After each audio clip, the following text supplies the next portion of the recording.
Exercise 4.1க்கு தேவையான கான்செப்டெல்லாம் நம்ம படிக்கலாம். ஃபஸ்ட்டு கான்செப்ட் பார்த்திங்கன்னா பாயிண்ட்ஸ்னு நம்ம எதை சொல்லுவோன்னா, இந்தமாதிரி ஒரு சர்க்கிள் வரைகிறது தான் நம்ம பாயிண்ட்ஸும்போம். இந்த பாயிண்ட்ஸுக்கு 2 ப்ராப்பர்ட்டி உண்டு. என்னென்னா, ஒரு பாயிண்ட்டுக்கு லென்த்துங்கிறது ஒன்றுமே இருக்காது. பாயிண்ட்டுக்கு லென்த்துன்னு சொல்லி ஒன்று இல்லாதனால ஒரு பாயிண்ட்டோட லென்த் 6 சென்டிமீட்டர் 7 சென்டிமீட்டர்னு சொல்லி நம்மளால் மெஷர் பண்ண முடியாது. அதேமாரி பாயிண்ட்டுக்கு ஏரியாவும் கிடையாது. ஏரியா பாயிண்ட்டுக்கு இல்லை அப்படிங்கிறதுனால நம்ம இதை 5 சென்டிமீட்டர் ஸ்கொயர் அந்தமாதிரி ஏரியா யூஸ் பண்ணியும் மெஷர் பண்ண முடியாது. ஒரு பாயிண்ட்டை நம்ம எப்படி மென்ஷன் பண்ணுவோன்னா, capital letter A, B, C அப்படி Z வரைக்கும் உள்ள கேபிட்டல் லெட்டர்ஸ் வச்சு நம்ம மென்ஷன் பண்ணலாம். அடுத்து இரண்டாவது பார்த்திங்கன்னா லைனு. 2 பாயிண்ட்ஸ் இருக்குதுன்னு வச்சுக்கிறோம்.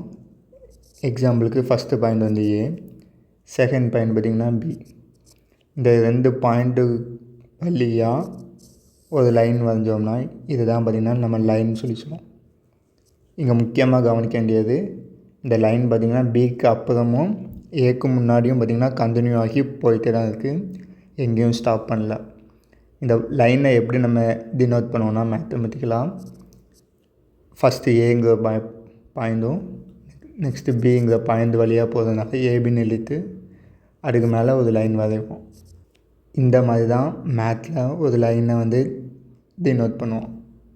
அடுத்து தேர்டு பார்த்திங்கன்னா லைன் செக்மெண்ட்டு நம்ம எதை சொல்லுவோன்னா, சேம் தான், அதே 2 பாயிண்ட்ஸ் எடுத்துக்கிறோம் ஏபின்னு சொல்லிட்டு. லைன்னா பார்த்திங்கன்னா பாயிண்ட் பிக்கு அப்புறமும் பாயிண்ட் ஏக்கு முன்னாடியும் கண்டினியூ ஆகி போயிட்டே இருந்தது. ஆனால் லைன் செக்மெண்ட் பார்த்திங்கன்னா அப்படி கண்டினியூ ஆகி போகாது, பாயிண்ட்ஸோட கம்ப்ளீட்டாகி முடிஞ்சிடும். இந்த பாயிண்ட்ஸ் எல்லாம் நம்ம பார்த்திங்கன்னா எண்டு பாயிண்ட்ஸ்னு சொல்லி சொல்லுவோம். இங்கே ஏயும் பியும் எண்டு பாயிண்ட்ஸ். இங்கே லைன் எண்டு பாயிண்டில் நிற்காமல் போயிட்டே இருக்கனால இதை நம்ம மெஷர் பண்ண முடியாது லென்த்து எவ்வளோன்னு. ஆனால் லைன் செக்மெண்ட்டை நம்மளால் மெஷர் பண்ண முடியும். எக்ஸாம்பிளாக இந்த லைன் செக்மெண்ட் 5 சென்டிமீட்டர்னு சொல்லி சொல்லலாம். நம்ம லைனை எப்படி டினோட் பண்ணோம், அது எந்த பாயிண்ட் வழியாக போதோ அதுக்கு மேலே லைன், அதாவது ஆரோ வச்சு ஒரு லைன் போட்டு டினோட் பண்ணோம். லைன் செக்மெண்ட்டை எப்படி டினோட் பண்ணோன்னா, சேம் அதே மாதிரி 2 பாயிண்ட்ஸோட நேம் எழுதிட்டு மேலே ஒரு லைன் போடும். நம்ம லைன் செக்மெண்ட்டுக்கு ஆரோ போட மாட்டோம். நெக்ஸ்ட்டு ஃபோர்த்து பார்த்திங்கன்னா பேரலல் லைன்ஸ் நம்ம எது சொல்லுவோன்னா, 2 லைன் பார்த்திங்கன்னா ஒன்று டச் பண்ணாமல் சேம் கேப்பில், அதாவது வெர்டிக்கலாக சேம் கேப்பில் கண்டினியூவாக போயிட்டே இருக்கும். இது லைன் 1ன்னு வச்சுக்கோம், இது லைன் 2ன்னு வச்சுக்கலாம்.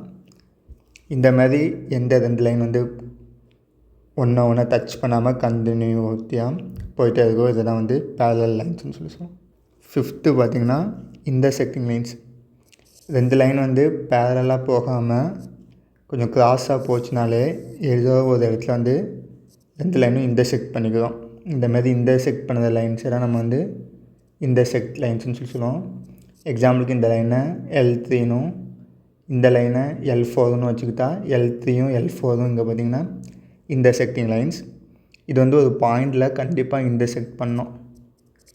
அந்த பாயிண்ட்டுக்கு நம்ம ஒரு நேம் வச்சுக்குவோம். எக்ஸாம்பிளுக்கு Cன்னு வச்சுக்கிட்டோன்னா இந்த C தான் பார்த்திங்கன்னா இன்டர்செக்டிங் பாயிண்ட்ஸ். ஸோ 6வது கான்செப்ட் பார்த்திங்கன்னா இன்டர்செக்டிங் பாயிண்ட்ஸ். 2 லைன்ஸ் இன்டர்செக்ட் பண்ணுற பாயிண்ட்டு தான் நம்ம பார்த்திங்கன்னா இன்டர்செக்டிங் பாயிண்ட்னு சொல்லி சொல்லுவோம். லைன் செக்மெண்ட்டுமே ஒரு பாயிண்டில் இன்டர்செக்ட் பண்ணலாம். நெக்ஸ்ட்டு 7வது பார்த்திங்கன்னா ரேன்னு சொல்லி ஒன்று இருக்குது. இப்போ ஒரு லைன்னா அது 2 பாயிண்ட்டையும் தாண்டி போய்கிட்டே இருக்கும். இதை லைன் சொல்லி சொல்லுவோம். லைன் செக்மெண்ட்னால் 2 எண்டு பாயிண்ட் இருக்கும், அந்த எண்டு பாயிண்ட்டை தாண்டி லைன் செக்மெண்ட் கண்டினியூ பண்ணாது. ரேன்னு நம்ம எதை சொல்லுவோன்னா, ஒரு எண்டு பாயிண்ட் இருக்கும், ஆனால் இன்னொரு பாயிண்ட்டை தாண்டி அது போய்கிட்டே இருக்கும். இந்த எக்ஸாம்பிளுக்கு பார்த்திங்கன்னா ஏங்கிறது எண்டு பாயிண்டாக இருக்கும், ஆனால் பிங்கிற பாயிண்ட்டை தாண்டி அது இந்த லைன் கண்டினியூ ஆகி போயிட்டே இருக்குது. இந்த ரேவை நம்ம எப்படி டினோட் பண்ணுவோன்னா, ஏ அப்படின்னா எண்டு பாயிண்ட்டு, பி போட்டு அதுக்கு மேலே ஒரு ரேயோட சிம்பிள் போட்டோம். இப்படி தான் நம்ம ரே டினோட் பண்ணுவோம். இப்போ ஃபஸ்ட்டு கணக்கு பார்க்கலாம். A line through 2 end points A and B is denoted by என்ன கேட்டுருக்காங்கன்னா, ஒரு லைன் இருக்குது, அது பாயிண்ட் ஏ பாயிண்ட் பி த்ரூவாக வந்து போகுது.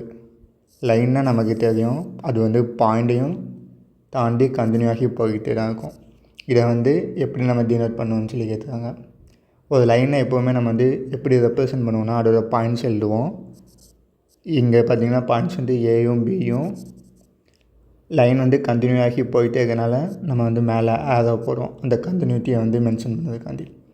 ஸோ ஃபஸ்ட்டு கணக்கான ஆன்சர் பார்த்திங்கன்னா ஏபி போட்டுட்டு மேலே ஒரு ஆரோ லைன் போட்டுருணும். நெக்ஸ்ட்டு செகண்ட் சம் பார்த்துக்கலாம். A line segment from point B, இதுதான் அந்த பாயிண்ட் பின்னு வச்சுக்கோம், to point A is denoted by. 2 point கொடுத்துருக்காங்க, அந்த 2 பாயிண்ட்டையும் ஒரு லைன் செக்மெண்ட் வந்து கனெக்ட் பண்ணுது. இதை நம்ம எப்படி வந்து டினோட் பண்ணி சொல்லி கேட்குறாங்க. இங்கே கொஸ்டினில் பார்த்திங்கன்னா ஃப்ரம் பாயிண்ட் பின்னு சொல்லி கொடுத்துட்டாங்க. அப்போ ஃப்ரம் வந்து ஃபஸ்ட் வந்ததுனால, அதாவது பாயிண்ட் பி வந்து ஃபஸ்ட்டு வந்ததுனால நம்ம டினோட் பண்ணும்போதும் பியை ஃபஸ்ட்டு போட்டு ஏவை செகண்ட் போடலாம். லைன் வந்து பார்த்திங்கன்னா, அதாவது லைன் செக்மெண்ட் பார்த்திங்கன்னா எண்ட் ஆகிடும் பாயிண்ட்டுக்கு அப்புறம். ஸோ அதை மென்ஷன் பண்ணுறதுக்காக நம்ம வந்து ஆரோ மேலே போட மாட்டோம். லைன் செக்மெண்ட்டை எப்படி நம்ம மென்ஷன் பண்ணுவோம்னா பிஏன்னு போட்டு மேலே ஒரு லைன் மட்டும் போட்டு மென்ஷன் பண்ணுவோம்.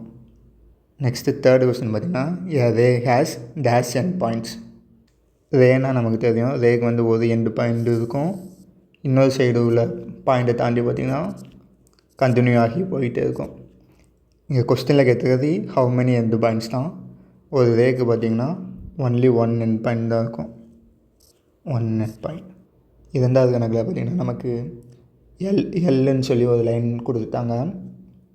இந்த லைனுன்னு எப்படி சொல்லுறாங்கன்னா பார்த்திங்கன்னா க்யூங்கிற பாயிண்ட்டை தாண்டி கண்டினியூவாக போகுது. ஃபஸ்ட்டு சைடு பார்த்திங்கன்னா பிங்கிற பாயிண்ட்டுக்கு முன்னாடியும் கண்டினியூவாக போயிட்டே இருக்குது. இந்த லைன் செக்மெண்ட்டுக்கு மிடில்லையும் சம் பாயிண்ட்ஸ் இருக்குது. நம்மளால் வந்து ஹவு மெனி லைன் செக்மெண்ட்ஸ் வந்து இருக்குது அதை கண்டுபிடிக்க சொல்லியிருக்காங்க. லைன் செக்மெண்ட் தான் நமக்கு தெரியும், 2 பாயிண்ட்ஸுக்கு கனெக்ட் பண்ணது தான் பார்த்திங்கன்னா லைன் செக்மெண்ட். அந்த பாயிண்ட்ஸை தாண்டி கண்டினியூ பண்ணாத லைன், இதை தான் நம்ம வந்து லைன் செக்மெண்ட்னு சொல்லி சொல்லுவோம். ஃபஸ்ட்டு லைன் செக்மெண்ட் நம்ம எதை எழுதலாம்னா இங்கே பார்த்திங்கன்னா பியும் ஏவும் எழுதலாம். ஸோ அதை நம்ம ஃபஸ்ட் எழுதிக்கிறோம், line segment BA. Second line segment நம்ம எதை எழுதலாம்னா பிலேருந்து பி வரைக்கும் எழுதலாம். அண்டு தேர்ட் லைன் செக்மெண்ட் பார்த்திங்கன்னா பிலேருந்து சி வரைக்கும் போடலாம். ஃபோர்த் லைன் செக்மெண்ட் பார்த்திங்கன்னா பிலேருந்து கியூ வரைக்கும் போடலாம். ஏலேருந்து பி வரைக்கும் ஒரு லைன் செக்மெண்ட் நம்ம உருவாக்கலாம். ஏலேருந்து சி வரைக்கும் இன்னொரு லைன் செக்மெண்ட் நம்ம உருவாக்கலாம். கடைசியாக ஏலேருந்து கியூ வரைக்கும் இன்னொரு லைன் செக்மெண்ட்டும் போடலாம். அடுத்து பார்த்திங்கன்னா பிசின்னு ஒரு லைன் செக்மெண்ட்டும் பிக்யூன்னு சொல்லி ஒரு லைன் செக்மெண்ட்டும் உருவாக்கலாம். பிசி பிக்யூ, கடைசியாக ஒரே லைன் செக்மெண்ட் சிக்யூ நம்ம உருவாக்கலாம். ஸோ கொஸ்டினில் பார்த்திங்கன்னா ஹவு மெனி லைன் செக்மெண்ட் கேட்டுருக்காங்க. ஸோ நம்ம கவுண்ட் பண்ணலாம். 1 2 3 4 5 6 7 8 9 10. மொத்தம் எவ்வளோ லைன் செக்மெண்ட் இருக்குன்னா 10 லைன் செக்மெண்ட் இருக்குது. அந்த 10 லைன் செக்மெண்ட்டோட நேம்லாம் பார்த்திங்கன்னா இங்கே நம்ம லிஸ்ட் பண்ணியிருக்கோம். இதுதான் செகண்ட் கொஸ்டினுக்கான ஆன்சர். நெக்ஸ்ட்டு 5th சம் பார்க்கலாம். ஒரு ஃபிகர் ஒன்று கொடுத்துட்டு அதில் உள்ள பேரலல் லைன்ஸ்லாம் வந்து கண்டுபிடிக்க சொல்லியிருக்காங்க. அதுதான் ஃபஸ்ட்டு கொஸ்டின். பேரலல் லைன்ஸ்னால் நமக்கு தெரியும், 2 லைன் வந்து ஒன்று டச் பண்ணாமல் சேம் வெர்டிகல் கேப்பில் வந்து கண்டினியூ ஆகி போயிட்டே இருக்கும். அந்த மாதிரி எந்த லைன்ஸ்லாம் இருக்குன்னு சொல்லி கண்டுபிடிக்கலாம். அதுதான் ஃபஸ்ட்டு கொஸ்டினுக்கான ஆன்சராக இருக்கும். ஃபஸ்ட்டு பேரலல் லைன் எது கண்டுபிடிக்கலாம்னு பார்த்திங்கன்னா சிடின்னு ஒரு லைன் இருக்குது, அது பார்த்திங்கன்னா இஎஃப்னு இன்னொரு லைனுக்கு பேரலாக போகுது. அப்போ அதை ஃபஸ்ட் எழுதிக்கலாம். லைன் சிடி, லைனுங்கிறதுனால மேலே நம்ம ஆரோ மென்ஷன் பண்ணுவோம், அண்டு இஎஃப். அடுத்து செகண்ட் பார்த்திங்கன்னா அதே சிடிங்கிற லைன் பார்த்திங்கன்னா ஐஜேங்கிற இன்னொரு லைனுக்கும் பேரலாக இருக்குது, அதையும் நம்ம எழுதிக்கலாம். Line CD and line IJ. அடுத்து பார்த்திங்கன்னா லைன் இஎஃப்ங்கிற ஒரு லைன் பார்த்திங்கன்னா ஐஜேக்கு பேரலாக இருக்குது.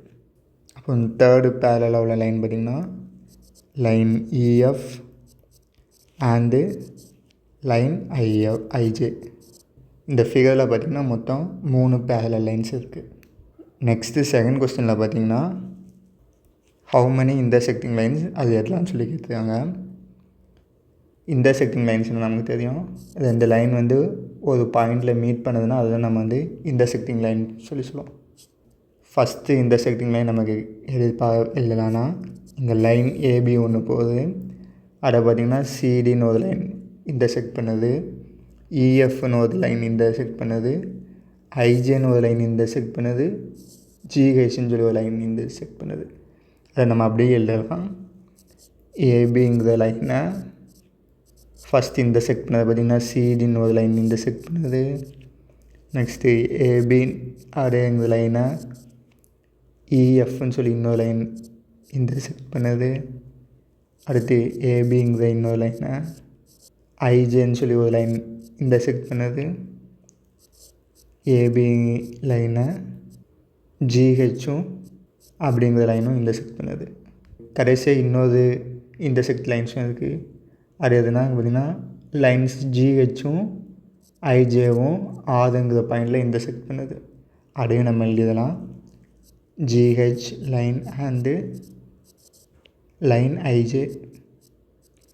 மொத்தம் இந்த படத்தில் பார்த்திங்கன்னா 1 2 3 4 5 இன்டர்செக்டிங் லைன்ஸ் இருக்குது.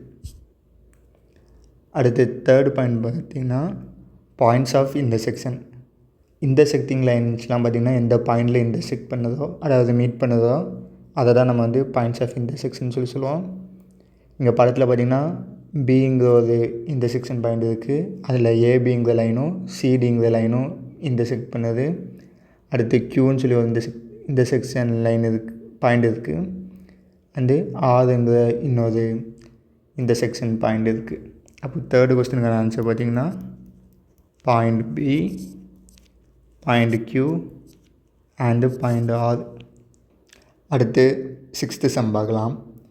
இங்கேயும் ஒரு படம் கொடுத்துட்டு அந்த படத்தில் உள்ள ஆல் பேரலல் லைன்ஸ் கேட்டிருக்காங்க. அதுதான் first question.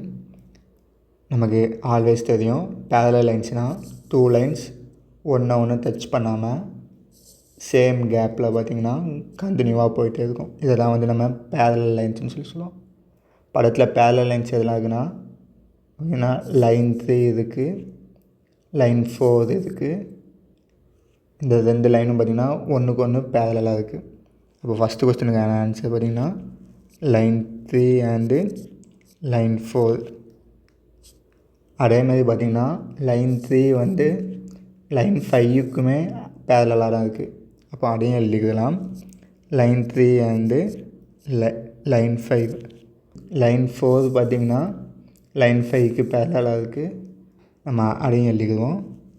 Line 4 and line 5.